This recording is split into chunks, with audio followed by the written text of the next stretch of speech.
In the city of West Sacramento, there's a gang known as the Brodrick Boyz.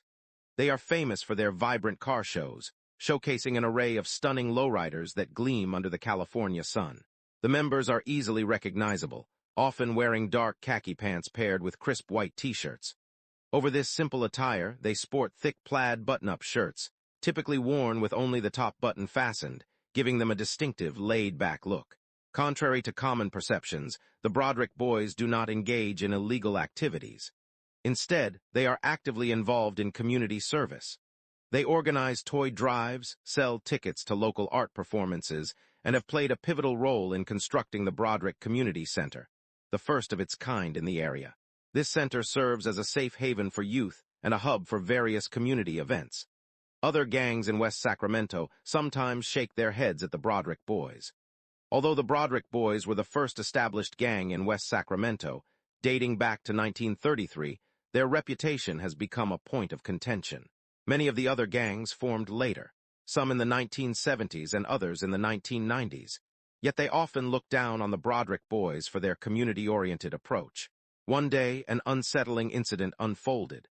A gang from another county, notorious for their violent behavior, had been abandoning young girls they had beaten and forced into sex crimes. Many victims were as young as 13 to 17 years old. On a sunny morning, Hector, a dedicated member of the Brodrick Boyz, was driving to McDonald's to get breakfast for his kids. As he cruised down the street in his cherry-red Pontiac Grand Prix, he noticed a figure lying face down on the sidewalk. Concerned, he glanced back and in an instant decided to turn his car around. Pulling up beside the motionless figure, he stepped out and walked around the vehicle, revealing that it was a young girl. Heart racing, Hector pulled out his cell phone and dialed 911. The operator answered, "State your emergency." Hector replied, "I just found a motionless young girl on the sidewalk, face down." "Is she breathing, sir?" asked the dispatcher. Hector pressed 2 fingers against her wrist and felt a faint pulse. "Yes, she's alive," he confirmed, relief flooding over him. Hector's heart raced as he spoke with the 911 operator, relaying the urgency of the situation. Moments later, the sound of sirens filled the air, and police vehicles arrived, led by Sergeant Teal, who was well acquainted with the Brodrick Boyz and their efforts in the community. "Is she breathing?" Sergeant Teal asked, quickly assessing the situation. Hector nodded, pointing to the girl on the ground. As the medic team carefully lifted her onto a stretcher, they revealed her face, a heartbreaking sight. Bruises marred her skin, forming dark circles around her eyes, and her lips were swollen and cracked. The injuries were severe. A fractured mandible and a broken nose hinted at the brutality she had endured. As they wheeled her into the ambulance, Hector felt a mix of anger and concern. He knew this girl had been left behind by the Gorilla Mafia, a notorious gang from 2 counties over. Established in 2015, the Gorilla Mafia claimed about 300 members, known for their violent tactics and ruthless reputation. They had garnered a fearsome image, often targeting vulnerable individuals and engaging in heinous acts. Sergeant Teal closed the ambulance doors and gave them a firm slap, signaling the driver to go. The ambulance sped off, sirens blaring, cutting through the morning calm. Hector stood there, a knot in his stomach, wishing he could do more. The police began their investigation, interviewing witnesses and gathering evidence. They learned that the girl had been part of a group taken by the Gorilla Mafia, who had a reputation for abducting young girls for exploitation. The authorities were determined to track down the gang members responsible for this heinous act and put an end to their reign of terror. As the sun climbed higher in the sky, Hector couldn't shake the image of the girl's battered face from his mind. He knew the Brodrick Boyz had to step up and protect their community from such threats. They had always been about uplifting others, and now it was time to take a stand against the violence that plagued their streets. Determined to help, Hector called a meeting with the Brodrick Boyz. They gathered at the community center where he shared what had happened. "We can't let this continue. We need to make our presence known and show these gangs that they can't take our youth," he urged. The room filled with murmurs of agreement, and a plan began to form. They would work with local authorities, organize community watch groups, and advocate for the safety of their neighborhoods. This was not just about the girl they had found. It was about protecting every child from the clutches of gangs like the Gorilla Mafia.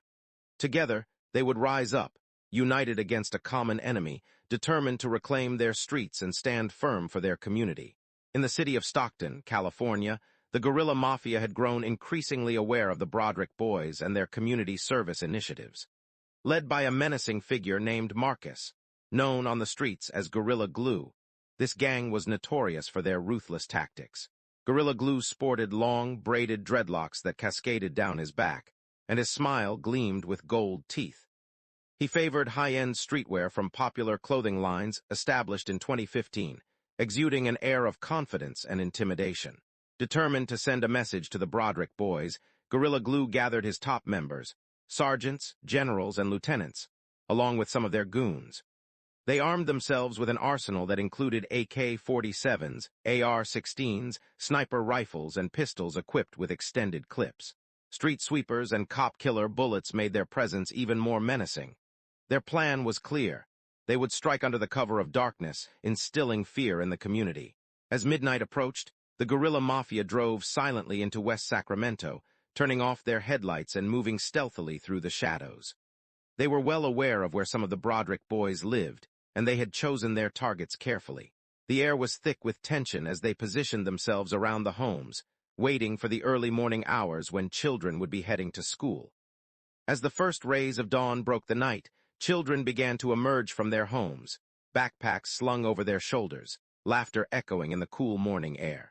It was a routine morning, but the Gorilla Mafia was ready to disrupt this peace. Without warning, they opened fire, bullets flying with deadly precision. The chaos erupted in an instant. Screams pierced the air as children fell to the ground, some clutching their wounds in shock. One young boy, no older than 10, was struck in the leg, collapsing in pain. Another girl, barely 12, was hit in the shoulder, her face contorted in terror as she scrambled to escape. The scene was horrific. Cries for help mingled with the sound of gunfire, and panic spread like wildfire among the children and parents who rushed outside. The Gorilla Mafia, having achieved their goal of instilling fear, quickly retreated into hiding. They blended into the shadows, knowing that the chaos they had caused would ripple through the community.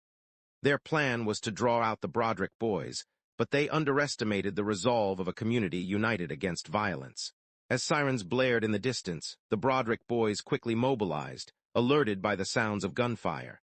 Hector and other members rushed to the scene, their hearts heavy with dread. They had to protect their community and ensure that the children were safe. In the aftermath, the streets of West Sacramento were filled with fear and uncertainty, but Hector knew they had to act swiftly. They would not let the Gorilla Mafia win. The Brodrick Boyz were determined to stand their ground, ready to defend their neighborhood and the innocent lives that hung in the balance.